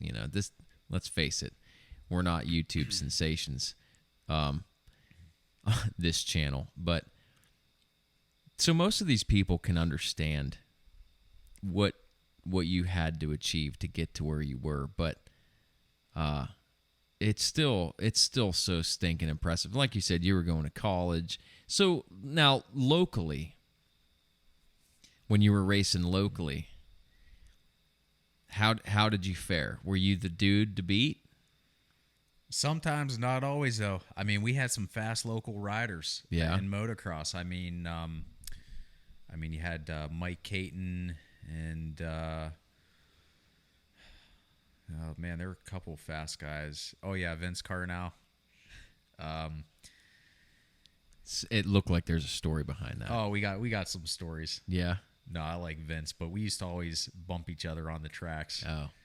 And certain guys you were always able to ride with, no problem. Yeah. Vince was one of those guys when if he was behind you, you just get prepared to be taken out because he's coming in. Yeah, he's hot. coming in. Straight line to the yeah. Yeah. And then at some of the indoors, we do these stupid indoor races where you race for 5 minutes and you could walk away with, $500 in 5 minutes or something. But you'd get guys from all over the place trying to make some quick money. Yeah. Like, I don't know if you know, like Davey Yezik. He was more like over from Western Ohio, Southwestern Ohio, like Dayton area. Some other, Greg Rand, I remember racing him at some of the indoors, and like Charlie Dunaway. So there were always some fast guys around here, local guys that you didn't want to go to, like, especially when you have a local like money race. When it's advertised as a money race, you never know who's going to show up on their A game and just be giving it everything. Oh, Jeff Gibson, I mean, he was always real talented, and so if he was at a local race or something, you're getting beat by Gibson. Wow. But so yeah, it was always competitive. But for the most part, you could go to these local tracks, and you're probably going to be real dang close, if not the top dude. Yeah, for a couple years, I felt like I was that way. Yeah. Say like 2002, 3, 4, I always felt like, okay, I'm one of the best guys, like in the area. Yeah. I would say. Yeah. And there were always younger guys that were coming up that you knew they were going to be fast, and for a couple years there, I felt like I was one of the top guys, I would say, locally. Yeah, and we always talk about levels, and it's just fascinating to me. But I talked about being on a practice track where some dude came up behind me, and I could just tell with my ears that he was pro. Mm-hmm. Like I'm like, this dude is hauling, and I just heard him getting closer and closer. And he should have let off the gas 2 seconds ago. What the hell's going on? Oh, dude, when he came around me, he about blew the plastic off my bike, and I tried sticking with him, so I pushed as hard as I could for like 3 turns, kept him in sight for about 3 turns, and I watched him take this one turn, and I tried to learn something, and I definitely did, and I took the turn a little bit better, and I was like, that was awesome. So anyway, go back to the trailer, take a break, and I'm like, I got to find out who this dude is. So I check his name out, and I find out, he's a pro, like qualifies, race, done some races and stuff, but very, very low number pro. Now, you might say the same about being 28th or something, but that's not last. That's still incredibly respectable for racing it with that group of dudes. But then you're saying like Ricky Carmichael comes around you, and your jaw's on the floor, but locally you're like the dude. Yeah, like locally, there's probably dudes that were at the track that was like talking about you, like, you ain't touching that guy. Like, you're probably just out there crushing. And then you go and race on a pro track with those other guys. That is always something that I'll never get sick of talking about. It just always I can't wrap my head around those steps and those levels. That keeps your head from getting too big when you might be good on a local level, but you go somewhere else and you get your handed to you. You know, what do you think guys like? Now, no one's getting crushed in the pros, like in the top 10. Nobody's getting crushed. Like when they get beat, it's by seconds. But in their heart and in their minds, they got crushed. Like, I think a lot of guys are getting demoralized by like Ferrandez. I think so too. Man, he's just got that extra push, that extra grit. He's tenacious. Whatever it is. He is tenacious, dude. And I've heard them say it a couple times this year, and I have to agree with them, that these foreign riders come over and they have one thing to focus on: riding. They don't have nearly the distractions that, if you live here and you have family and all these other things that you know you can do, taking that time away, taking your focus away. I mean, we saw it in like some of the GNCCs where they brought a guy over like Strang, Josh Strang. Like, why did Suzuki bring this dude over when there's 100 guys who already could beat him? Why wouldn't you keep a guy in the U.S.? But he's an awesome rider, and nothing against Strang. But it's like, how do they make that decision? But is it partially because they know they'll be able to keep them focused more so, or I don't know. Who'd you say? Who were you saying? Knight? Yeah, like David Knight, or before him, Yuha. Yeah, Solomon. Yeah. I got to eat crab cakes with him one time, dude, down in Florida. Dude, your eyes. I got to tell you that was a cool one. Oh yeah. Dude, your eyes lit up. You're like, I got to eat crab cakes with him. That was great. And you know what he was drinking? Huh? Oh man, I know we're talking about diet and all that, and he's the perfect one I should bring up. Dude, he's drinking Coke and eating crab cakes right before the first Florida GNCC that he killed and won. Oh my God. You know? Yeah, and that's again, he's on another level. Yeah. You know, and that back when he was winning, what was that, like 2005? 5. So even from 5 or 6. Even from maybe it was 6. 05, 06, even from then till now, you're seeing larger numbers of people rise to that level. So back then, again, there was smaller groups of guys that raced on that level. This is like what I think. Nah, you correct me if I'm wrong, but I feel like the cream was it was more of a select few versus like now the GNCC or Pro Motocross or Supercross or whatever. Like everyone is figuring out every part of the program. They're figuring out the exercise, they're figuring out the diet, they're figuring out bike setups, they're figuring out. I think they're seeing the guys at the top completely dedicate themselves to it, and they know, oh, if I want to get to the top, that's what I got to do.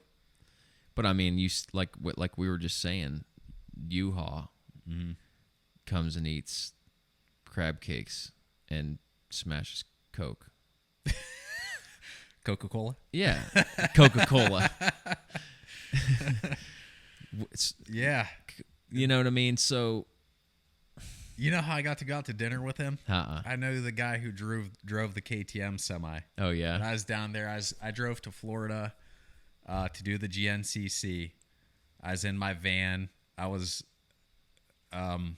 looking for a place to stay that night. And the guy, Donnie McCann, he was driving the semi. Well, I used to race with him, like him and his sons and stuff, and the local motocross. So I knew him really well. And he knew I was going down and getting into GNCCs a little bit, and we kind of met up. And I met them at this one restaurant. Yeah, it was cool. Just went out to dinner with them, and so I'm like picking Yuha's brain. I was just going to say, like, I was going to ask. I'm like, training, I've been training. How much do you train? He's like, well, it was kind of like when I start feeling tired, then I start training a little bit more or something. Wow. But the dude was just one of those super talented guys. He came from, I think, trials riding, and had all that balance and just was able to do things effortlessly. Yeah. So he didn't have to train as hard. Yeah. You know, everything was effortless to him. And that's what I say about guys that, you know, I analyze everything. We were talking at the races. I enjoy learning stuff about the sport as much as I do racing. I enjoy trying to figure things out or whatever. And I think that sometimes, you know, before the podcast, I was asking you how you felt physically at the last race. Because that heat kicked my butt. I was tired. I was spent. But anyway, getting back to like what I think separates some people is just efficiency on the bike. So it's not necessarily that, like, I might be able to go just as fast as you through a said section. We might be able to go through that section just as, you know, the same speed. But you're just so much more efficient where it's not burning that energy. You're not burning the energy. So you're, you know, my bike might be pulling me. And I mean, just, okay, take for like example, look at Barsha's riding style versus Roxon. Mm-hmm. Now, I don't know that Barsha could ever clean up his riding to make it work for him, but could you imagine if he was as efficient as Roxon? Mm-hmm. You know what I mean? Like, yeah, it looks like he's burning a lot more with all his extra movements and all that. And I guarantee. I mean, he rides hard. I guarantee he's one of the most physically fit dudes on the track, and he's never talked about in that way. Yeah. You know what I mean? Mm-hmm. He's never talked about like he's the fittest guy, but that dude is putting out crazy amounts of energy. He is all over the place. That is so much more draining. People look at it and they're like, he's having fun and this or that. Dude, that is exhausting to ride like that. I don't. Maybe he's just loose. Maybe that's it. Maybe he's loose and maybe it doesn't take it out of him. But the guys that are going fast and they don't tire, I think, are the guys with impeccable technique and they're just fluid. They're less foot dabs, less, you know, getting out of whack and having to, you know, holding your breath because you're getting out of whack, and then your heart rate spikes, and then you're trying to, yeah, and like you were saying at that last race, being efficient would have been huge if you could have been efficient through those muddy routes and save yourself a lot of energy. I think that's where I was losing a lot, was just through those slippery sections, maybe holding on too tight, trying, you know, muscling the bike a little bit too much. But yeah, I know that definitely took some out of me. See, what I kept thinking during those sections, I kept telling myself, just don't put your feet down. Mm-hmm. If you don't put your feet down, you're going to be fine.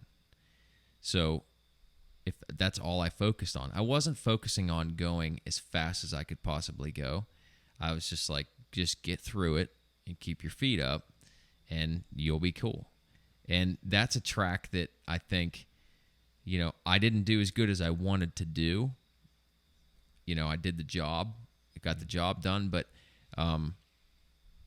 that's a track that I think that you have to kind of change your mindset. You know, you can't just, you have to change your style. Like, especially those greasy roads. Oh, as soon as you get on those roads, you got to change your mindset like right away. Yeah. Because as you're slipping and sliding, you're just like, hey, this ain't working. And I'm not the only one dealing with this either. Everybody's dealing with it. So It's like, how can you get from point A to point B as fast as possible without, you know, just... I'd be like, rah, rah, rah. And the turn's way down there, and I'm pulling the clutch in, and I'm like, I'm just going to coast. I wouldn't touch my brakes. Oh, yeah. Like, I was so ginger about everything. Same here. It's like, take it easy on that front brake. I know, I know a couple times I got into it a little bit, and it's like just you can't use that front brake too much. It was so slick on some of those areas, Yeah. Those roots just trying to keep the wheels spinning and yeah. As far as front brake goes, if my bike was not exactly standing up straight, I was like, it's off limits. Yeah. Don't touch it. If your bike is not straight up and down, do not touch that front brake. Right. That thing will put you on your face in half a second. But yeah, efficiency, man. I think that, and that's what I lack a lot. I'm not the most fluid, smooth guy, But it's fun. I'm not sure how do you get better at that. I mean, maybe just more woods riding and telling yourself the whole time you're out there, try to make less movements, try to stay centered, look ahead, and seat time. Seat time, picking better lines. I feel like this year I've been riding a little bit more with my feet on the pegs than I'm used to, just to try to save a little bit of energy. And I'm sure you brought a lot of moto habits, which in moto you're always putting your legs out, and you're sitting down a lot. You're standing a lot too, but like a lot of turns, like most of the turns you're kind of in the saddle, right, up on the tank. Your technique's different. In the woods, you're doing turns standing up a lot. It's totally different, but I think you could, but then some of those techniques, they work. When you do have those nice rutted long arcs, and you're just like laying it down, you could always tell the people that know how to moto when there's that, those nice turns, and you see people just get the wheels in the rut where they're supposed to be, and come out of it smooth.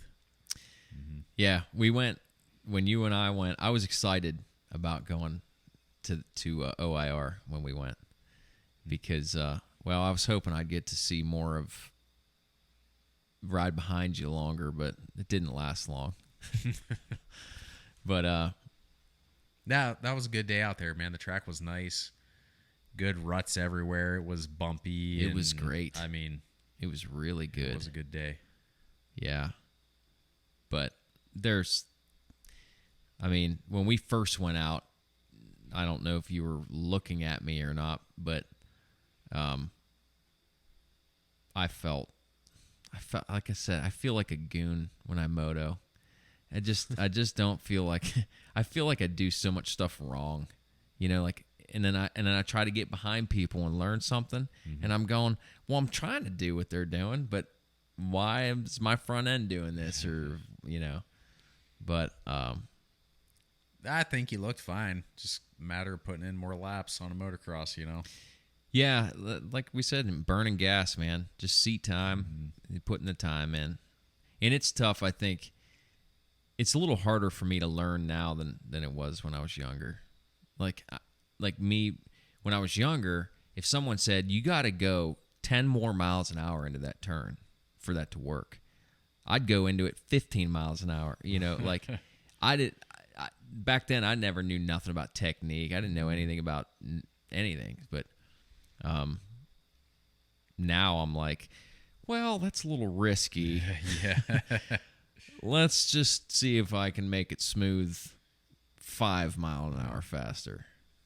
But I used to work with Gary Simix a little bit back in the day, some of his training and stuff like that. And there were times when he was telling me to do something, and if he was watching me, it was hard to do. Yeah. But it's like, give me a 20 minutes over here by myself, and come check me out in a little bit here. And usually I could get it dialed in that way, but for some reason it was tough when they're watching you. One time I did this Gary Bailey school, and I was young. I was probably 16 or so on a 125, and we were down in Virginia. A buddy of mine and we drove down in our motorhome and did the school for the weekend.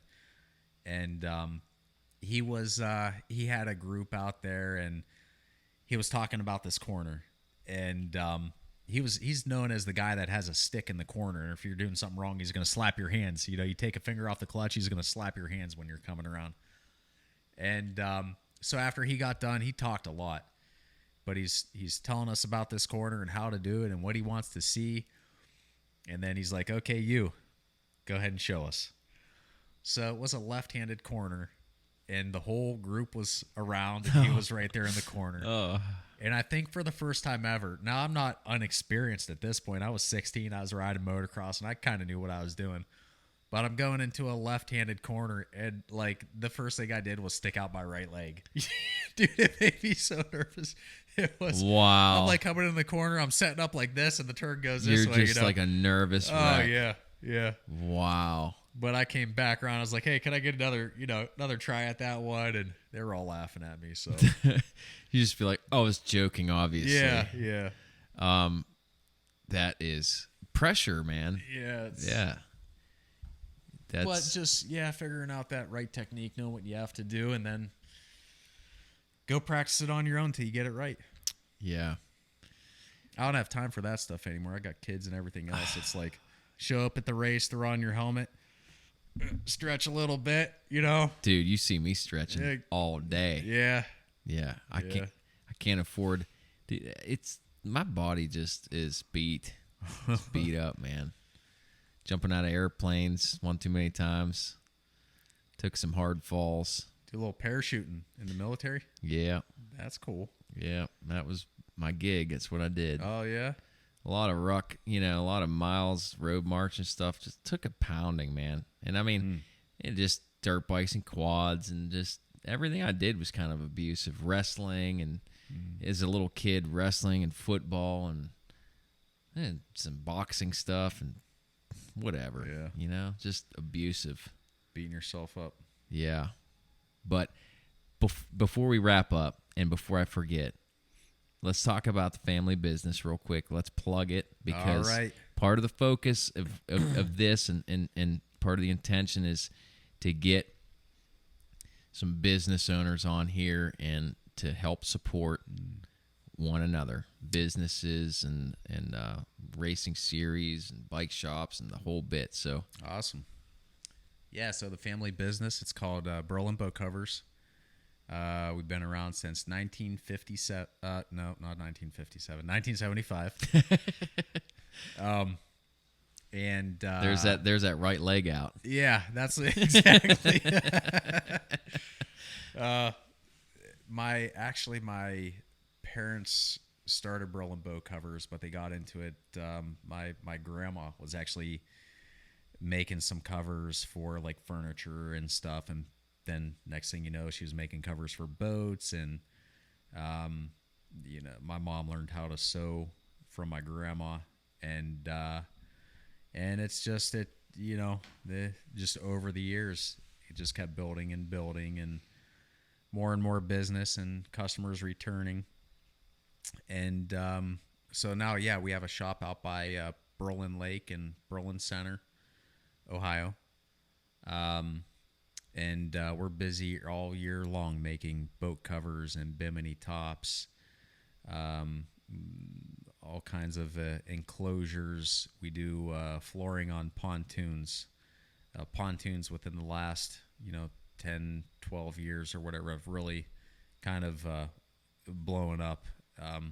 They're not just something your grandparents have anymore. It's these people are putting 450 horsepower outboards on the back of them now. And, dear God. Yeah, tri-tunes, and they're just laid out so like they look like these little luxury yachts, So how old does a pontoon have to be for you to be doing a floor in it, though? Not very old. You'd be surprised. Really? Yeah, because, they're always exposed to the sun, and that carpet, it just starts kind of... Are you doing the wood, or is it wood? Sometimes, but a lot of times we don't have to replace the wood. Okay. A lot of times it's just the flooring itself. Oh. So we'll strip a pontoon down all the way to the deck. Okay. And rip off the old flooring and prep the deck and put down new flooring. A lot of times we change from carpet to this woven vinyl or some other type of couple different vinyl products that we have for the flooring that look. It's like kind of the new thing. Yeah. A lot of the boats from the factory are coming with, and It's a little more resilient. yeah, you don't have to worry about it holding as much water like the carpet does. So if it does get wet, it just dries out right away. And so we've been busy doing that in the fall and winter. Well, before winter, we do winterizations and shrink wrap, and some other little services like that kind of year-end type of service work. Some storage. You need a show. Let me think real quick. Little reality TV show. Let's call it Pimp My Pontoon. Pimp My Pontoon? Okay. We got a 1986 pontoon with a 25 Johnson. You ever see that show, Pimp My Ride? Yeah. Oh my God, dude. There's like a bunch of different versions. Oh, of them, yeah. What was I don't know, a couple on Netflix. My kid was watching like Rust Valley Restorers and these guys flipping cars trying to get the next better car and all that stuff. We're gonna put 25 flat screen TVs in this boat. Luckily, we haven't had to do that yet, but we have put on some lights that you can change them to. There's a little remote where you can change the colors of the Mood lights lighting on the and all that. inside. Oh yeah, It's pretty cool.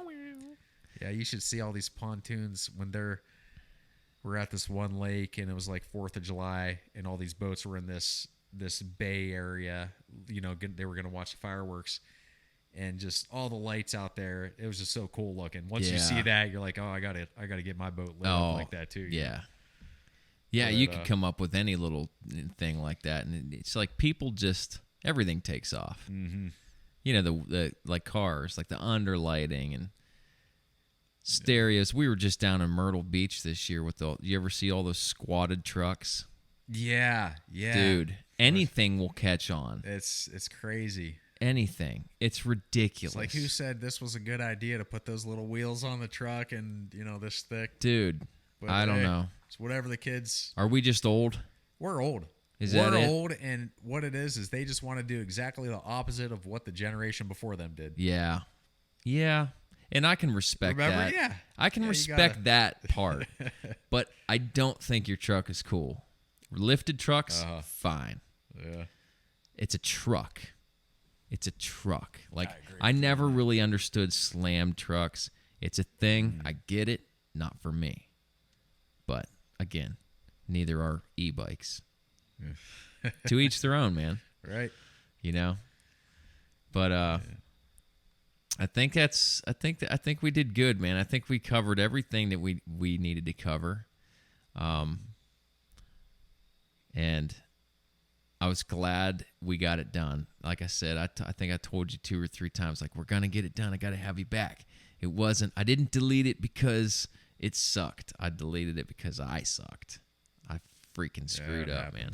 Yeah, but our next round is 2 weeks. No, next weekend. Next weekend. So is that the 12th? I think it is.